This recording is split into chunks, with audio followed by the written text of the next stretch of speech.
Bonjour à tous et bienvenue sur la chaîne Mado aime mes animaux. Aujourd'hui on part cancer et nutrition, mais pas n'importe laquelle, on part cancer et teneur en glucides. C'est un gros débat. Et aujourd'hui, on peut faire beaucoup de choses lorsque son animal est atteint d'un cancer, et je me rends compte que c'est pas le cas. Je vais rester simple dans cette vidéo. À la fin de la vidéo, vous saurez quelle teneur en glucides vous pouvez donner, et je vous conseillerai sur éventuellement quelles croquettes si vous nourrissez aux croquettes. S'il vous plaît, c'est le minimum que vous pouvez faire. C'est le minimum. Faites au moins ça. Si vous ne donnez pas de plantes, si vous ne donnez pas de champignons thérapeutiques, si vous ne passez pas en ration ménagère, si vous voulez rester avec vos croquettes, s'il vous plaît, faites au moins ça pour votre animal et pour l'aider au mieux, que ce soit avec ou sans chimiothérapie. Je parle de ça et en même temps je vous donne mes sources. Il y en a trois. Il y a trois sources qui sont vraiment intéressantes. Et toutes les infos, je les ai grâce à ça. La teneur, notamment, en sucre, en glucides, dans le sang, c'est ce bouquin-là qui me le donne. Donc la nutrition et les maladies dans le monde vétérinaire, management, donc la gestion pour les techniciens, les infirmières. Alors c'est marrant, on a un titre ici, technicien et infirmière, mais sincèrement, on a ici un super bouquin qui donne énormément de sources et qui est vraiment hyper intéressant. Et puis, on aura ces deux articles ici. On aura l'altération métabolique chez les chiens avec ostéosarcome, qui nous permet de comprendre comment le sucre et comment le sucre réagit, comment les glucides, réagissent au sein de l'animal lorsqu'il a un cancer. Et l'autre ici, l'autre étude un peu plus ancienne qui parle de l'altération des métabolisme des glucides chez les chiens avec des tumeurs qui ne sont pas hématopoïétiques. Et c'est très intéressant parce que grâce à l'ensemble de ces trois éléments, on peut, excusez-moi pour ça, pour le trou noir, mais on peut avoir des éléments très intéressants. Donc cancer et glucides, quelle teneur?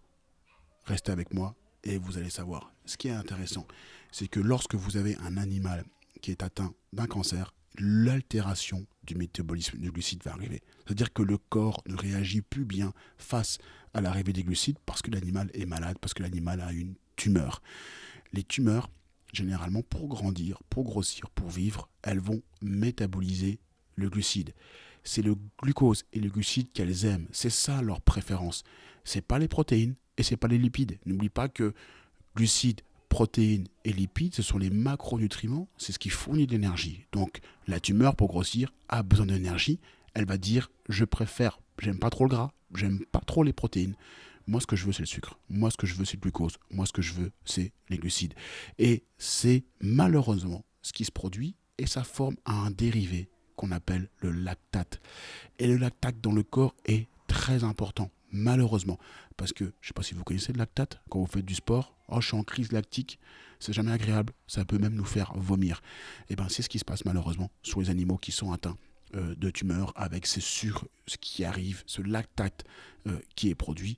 Et en plus, il y a une double peine, c'est que le lactate qui est formé par les tumeurs doit être reconverti en glucose par le corps. Et ça coûte de l'énergie. Et qui dit coûte de l'énergie, dit fatigue, faiblesse, voire même amaigrissement. Et c'est ce qui se passe avec le lactate qui augmente dans le corps. Le chien ou le chat atteint de cancer va être affaibli et l'appétit peut être ou va être malheureusement perdu. Et c'est exactement ce qu'on veut éviter lorsqu'on a un animal a un cancer. Alors il faut baisser le taux de glucides. C'est le moyen que vous pouvez faire. Et il faut appauvrir, j'aime pas trop ce terme, certains disent qu'il faut appauvrir la cellule cancéreuse en énergie, mais malheureusement il faut quand même manger, et la cellule cancéreuse elle est quand même très puissante. Je ne dis pas qu'en faisant ça vous allez guérir votre animal, mais vous allez sûrement ralentir un processus et vous allez embêter cette tumeur en la privant un peu de son énergie préférentielle.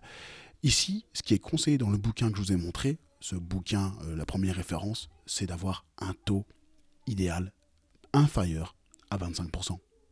J'ai envie de dire, ils sont gentils. Moi, bien sûr, j'irai beaucoup plus loin. Mais en tout cas, faites au moins ça.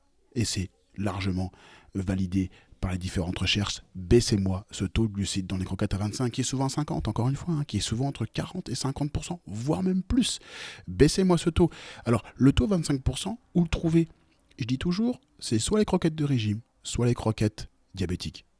Si vous voulez rester avec les croquettes, c'est soit l'un, soit l'autre. Le mieux, ça reste de compter le taux de glucides dans les croquettes pour être sûr, mais généralement avec les taux de glucides dans les croquettes diabétiques, on est généralement à 25% ou un peu moins. Donc c'est diabétique ou régime, c'est les deux croquettes que vous pouvez cibler si votre animal souffre de cancer.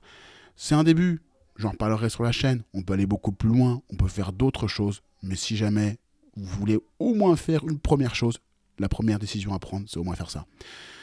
Soutenez-moi, partagez la vidéo, ça peut aider beaucoup d'animaux sur la chaîne Mado et mes animaux. J'ai quand même bien parlé du cancer, c'est quand même un truc qui me marque. Ça a touché malheureusement récemment ma famille et le cancer pour moi, ça a touché mon chien aussi, mon précédent chien. Donc j'en fais quand même un combat, une priorité. Je sais qu'il y a beaucoup de gens qui sont touchés par ça, des humains, des animaux. Et il faut qu'on se batte, il faut qu'on trouve des solutions. Et il y a des choses simples à faire. Donc faites ceci d'abord pour commencer. Et si vous voulez des contenus un peu plus spécifiques pour aller plus loin, abonnez-vous à la chaîne parce que je ne vais pas m'arrêter de produire là-dessus, en tout cas sur ce sujet. A très vite pour d'autres contenus sur la chaîne Mado et mes animaux. Bye bye.